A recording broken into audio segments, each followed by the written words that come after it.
Hello guys, welcome back to another video.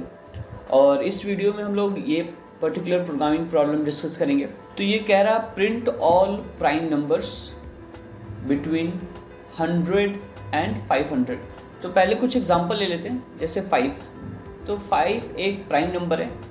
ऐसा क्यों कह पा रहे हैं हम लोग? क्योंकि अगर 5 के फैक्टर्स आप निकालोगे तो 1 एंड 5 केवल दो ही फैक्टर्स होंगे इसके, that is 1 and number itself. तो 5 इज ए प्राइम नंबर। अगर हम 9 की बात करें तो इसके फैक्टर्स होंगे 1, 3 एंड 9। तो इसके दो से ज़्यादा फैक्टर्स हैं। 1 तो होगा ही एंड नंबर इटसेल्फ तो होगा ही, लेकिन एक एक्स्ट्रा फैक्टर भी है। तो दो से ज़्यादा फैक्टर्स हैं, तो ऐसे नंबर को हम प्राइम नहीं बोल सकते। तो 9 is not a prime, right. तो हमें एक ऐसा प्रोग्राम डिजाइन करना है जो 100 से 500 के बीच में जितने प्राइम नंबर्स हैं उनको क्या करे, प्रिंट कर दे, राइट। तो हम लोग डायरेक्टली एडिटर पे चलते हैं और वहाँ पर कोड करते हैं। तो यहाँ लिखते हैं हैश इंक्लूड stdio.h और एक फंक्शन बनाते हैं जो कि हमें बताएगा प्राइम नंबर है या नहीं। तो यहाँ लिखते हैं int इज प्राइम और ये इनपुट लेगा एक नंबर। तो समवॉट फंक्शन हम कुछ ऐसा डिजाइन करते हैं कि जब भी इसको कॉल करें हम एक नंबर देंगे, ठीक है। अगर वो नंबर प्राइम होगा तो ये फंक्शन 1 रिटर्न करे, अगर प्राइम नहीं होगा तो 0 रिटर्न करे। समवॉट ऐसा ट्रू एंड फॉल्स कि अगर है प्राइम नंबर तो 1 रिटर्न कर दे, नहीं है तो 0। ओके, तो इसको इम्प्लीमेंट करने की कोशिश करते हैं। सबसे बेसिक तरीका यूज़ करते हैं, ठीक है। बाद में देखा जाएगा कैसे इसमें और इफ़िशियंसी हम लोग ला सकते हैं फ्रेंड्स। तो सबसे पहले एक मैं वेरिएबल लेता हूँ f, जो कि फैक्टर्स को क्या करेगा, काउंट करेगा। और यहाँ लूप चलाते हैं for i equal to 1 and i less than equal to n and i plus plus. Simple. i जैसा कि वेरिएबल हम लोग यूज़ कर रहे हैं तो हमें इसको डिक्लेयर भी करना पड़ेगा। और यहाँ लिखते हैं इफ़ i मॉड्यूलस, सॉरी यहाँ पर मैंने थोड़ा मिस्टेक किया, यहाँ पर लिखेंगे n क्योंकि हमें नंबर को डिवाइड करना है। n modulus i double equal to 0। अगर i n को डिवाइड कर पा रहा है तभी रिमाइंडर 0 आएगा। जैसा कि हम लोग सब लोग जानते हैं कि n मॉड्यूलस i क्या रिटर्न करेगा, रिमाइंडर। अगर रिमाइंडर 0 आ रहा है किसी नंबर को डिवाइड करने पे तो वो कम्प्लीटली डिवाइड हो जा रहा है एंड जो डिवाइड कर रहा है उसको हम लोग फैक्टर मान सकते हैं। तो जब भी i डिवाइड कर पाएगा n को, हम f की वैल्यू इंक्रीज कर देंगे। Okay, that's it. अब बाहर आके चेक कर लेंगे if f double equal to 2, then हम लोग रिटर्न कर देंगे 1, else return 0। It's that simple. आप ये समझ सकते हो जैसे कि अभी हम लोग ने एग्जांपल लिया था 5। तो 5 के कितने फैक्टर्स थे, 1 एंड 5, दो फैक्टर्स थे। अगर हम बात करें 9 की तो कितने फैक्टर्स थे, 1, 3 एंड 9 इटसेल्फ। तो इसके 3 फैक्टर्स थे। तो f की काउंट यहाँ पर क्या आई होगी, 3। तो इस केस में एल्स वाला पार्ट एग्जीक्यूट होगा और 0 रिटर्न होगा। क्यों? क्योंकि 9 एक प्राइम नंबर नहीं है। क्यों प्राइम नंबर नहीं है? क्योंकि उसके 2 से ज़्यादा फैक्टर्स हैं। तो हम लोग ने फंक्शन डिजाइन कर लिया। इसको हम लोग मेन में भी कोड कर सकते थे, लेकिन फंक्शन डिजाइन करने से प्रोग्राम की रीडेबिलिटी बढ़ जाती है और एक स्ट्रक्चर्ड वे में हो जाता है। ऐसे बहुत सारे और भी बेनिफिट हैं कि हमें अगर प्रॉब्लम को डीबग करना हो तो इजी हो जाता है, राइट। अब मेन फंक्शन कोड करते हैं, लिखते हैं int मेन और यहाँ पर सिंपली लूप चलाते हैं फॉर i इक्वल टू 1। हमें 100 से 500 के बीच में सारे प्राइम नंबर प्रिंट करने थे, तो 100 लेते हैं और i less than equal to 500, right, and i plus plus.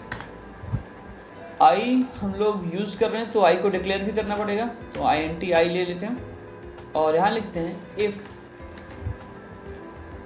और इस प्राइम में इस आई को पास कर देते हैं। अगर वहाँ से जो वैल्यू रिटर्न हो रही होगी वो अगर 1 होगी, इट मीन्स कि जो नंबर हमने पास किया है वो क्या है, प्राइम है। तो क्या कर सकते हैं, उस नंबर को प्रिंट कर सकते हैं, %n to change the line and then I. इस तरीके से हम लोग प्रिंट कर सकते हैं। लास्ट में हमें रिटर्न 0 लिखना चाहिए मेन फंक्शन में, तो लिख देते हैं। अब रन करके देखा जाए कि हम लोग का प्रोग्राम सही काम कर भी रहा है कि नहीं। कंपाइल किया एंड रन किया तो आप देख सकते हो सारे प्राइम नंबर्स स्क्रीन पे प्रिंट हो गए। तो इस तरीके से हम लोग इस प्रोग्राम को सॉल्व कर सकते हैं। जो मैंने फंक्शन बनाया ये थोड़ा सा कम इफिशिएंट है। इसको समझते हैं कैसे। जैसे सपोज करिए कि एक नंबर लिया मैंने 34, ठीक है। अब इसके लिए ये प्राइम नंबर कैसे चल रहा है, 1 से लेके 34 तक चल रहा है, राइट। जैसे 1 से डिवाइड कर रहा है, हो जाएगा, सारे नंबर 1 से डिवाइड हो जाएंगे, फिर 2 से भी ये 34 डिवाइड हो जाएगा। तो यहीं पर हमें पता चल गया कि अगर 2 से डिवाइड हो जा रहा है, इट मीन्स कि जो नंबर है वो प्राइम नहीं है, राइट। क्योंकि प्राइम नंबर 2 ही नंबर से डिवाइड होगा, किससे, 1 से एंड नंबर इटसेल्फ से। तो 2 से डिवाइड हो जा रहा है, इट मीन्स कि वो प्राइम नहीं है। फिर भी हम लोग आगे तक जाएंगे 3, 4 ... 34 तक, राइट। तो ये थोड़ा सा कम इफिशिएंट तरीका है। दूसरी चीज़, अब हम लोग जानते हैं कोई भी नंबर हो वो मिडिल नंबर, जैसे कि इस केस में 17 के बाद वो किसी से डिवाइड नहीं होगा अनटिल वो नंबर खुद ना आ जाए। तो इस प्राइम को हम और इफिशिएंट बना सकते हैं। कैसे, जैसे कि अगर 2 से डिवाइड हो जा रहा है तब हम वहीं पर इसको रोक दें और बोल दें कि ये नंबर प्राइम नहीं है, हमें आगे चेक करने की ज़रूरत ही नहीं। तो इसको फ्रेंड्स देखते हैं कैसे हम इम्प्लीमेंट कर सकते हैं इसको। तो इस पार्ट को मैं कमेंट कर देता हूँ।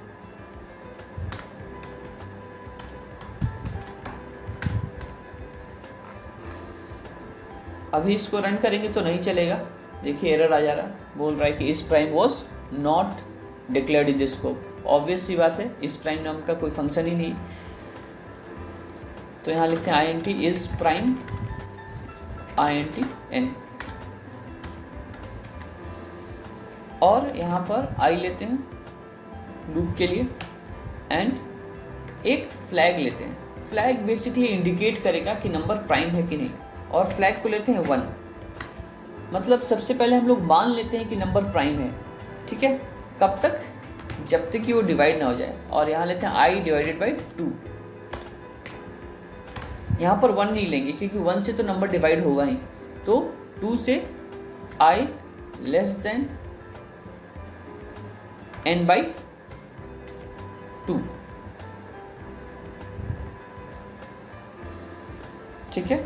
और यहाँ i प्लस प्लस, अगर जैसे ही n डिवाइड हो जा रहा है, n modulus i double equal to 0, it means कि वो नंबर प्राइम नहीं है। तो यहाँ पर क्या करेंगे, फ्लैग को 0 कर देंगे। फ्लैग 0 इंडिकेट करेगा कि नंबर प्राइम नहीं है, राइट। और यहाँ से क्या कर सकते हैं, लूप को ब्रेक कर सकते हैं, क्योंकि अब हमें चेक करने की ज़रूरत ही नहीं है। जैसे कि हमने अभी एग्जांपल लिया था 34 का, अब 2 से डिवाइड जैसे ही हो गया वैसे ही हम डिक्लेयर कर सकते हैं 34 प्राइम नहीं है। आगे हमें और चेक करने की ज़रूरत नहीं, इसीलिए लूप से ब्रेक कर दे रहे। और यहाँ बाहर आके आप डायरेक्टली क्या कर सकते हो, रिटर्न कर सकते हो, क्या, फ्लैग। सिंपली फ्लैग को रिटर्न कर सकते हो। क्यों, क्योंकि देखो फ्रेंड्स, फ्लैग 1 हमने लिया ही था और बेसिकली हमें क्या रिटर्न करना था, अगर प्राइम है नंबर तो हमें 1 रिटर्न करना था, अगर नहीं है तो 0 रिटर्न करना था। तो जब नहीं होगा तब फ्लैग क्या होगा, 0 होगा। तो ऑटोमेटिकली फ्लैग में वो वैल्यू है, तो तो हमें चेक करने की ज़रूरत नहीं है कि फ्लैग डबल इक्वल टू 1। मैं एक काम और करता हूँ, आप ऐसे भी लिख सकते थे लेकिन वो एक्स्ट्रा एफर्ट है। जैसे आप कर सकते हैं फ्लैग डबल इक्वल टू 1 और क्या करते हैं रिटर्न 1। ऑब्वियस सी बात है जब 1 होगा तब आप 1 रिटर्न कर रहे हो, एल्स आप ऐसा रिटर्न कर सकते थे रिटर्न 0। तो इतना करने की ज़रूरत नहीं है, आप डायरेक्टली फ्लैग रिटर्न कर दो, वही चीज़ रिटर्न हो रहा है। दूसरी चीज़, एक जगह ये फेल हो जाएगा, ये थोड़ा सा इफिशिएंट है। आप देख रहे हो हाफ इटरेशन तक चला रहे हो, बीच में अगर डिवाइड हो जा रहा है तब आप वही रोक दे रहे हो। लेकिन अगर 1 के केस में अगर नंबर 1 हो तब ये एल्गोरिथम वहाँ फेल हो जाएगा, तो उसके लिए हमें अलग से लगाना पड़ेगा। क्योंकि देखो फ्रेंड्स 1 आया, अब ये लूप कहाँ से चल रहा है, 2 से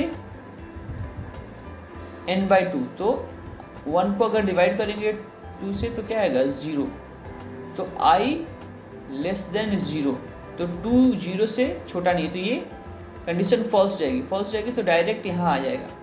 अब देखिए फ्लैग की वैल्यू क्या है 1, अब रिटर्न क्या हो जाएगा 1, जबकि 1 तो प्राइम नहीं है, 1 is not a prime number.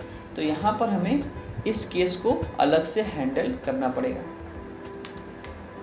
तो इतना इफिशिएंट मेथड अगर हम लोग यूज़ कर ले रहे हैं तो एक केस तो हम लगा ही सकते हैं, क्योंकि ये एल्गोरिथम बहुत सारे बेनिफिट दे रहा है। तो इसके लिए n डबल इक्वल टू 1 ये एक अलग से केस हम लोग लगा देते हैं। यहाँ पर क्या कर देंगे रिटर्न 0, दैट्स इट। अब आप प्रोग्राम को रन करो, होपफुली वही आउटपुट्स आने चाहिए। तो जैसा कि हम लोग देख पा रहे हैं सेम आउटपुट आ रहा है, कोई दिक्कत नहीं है।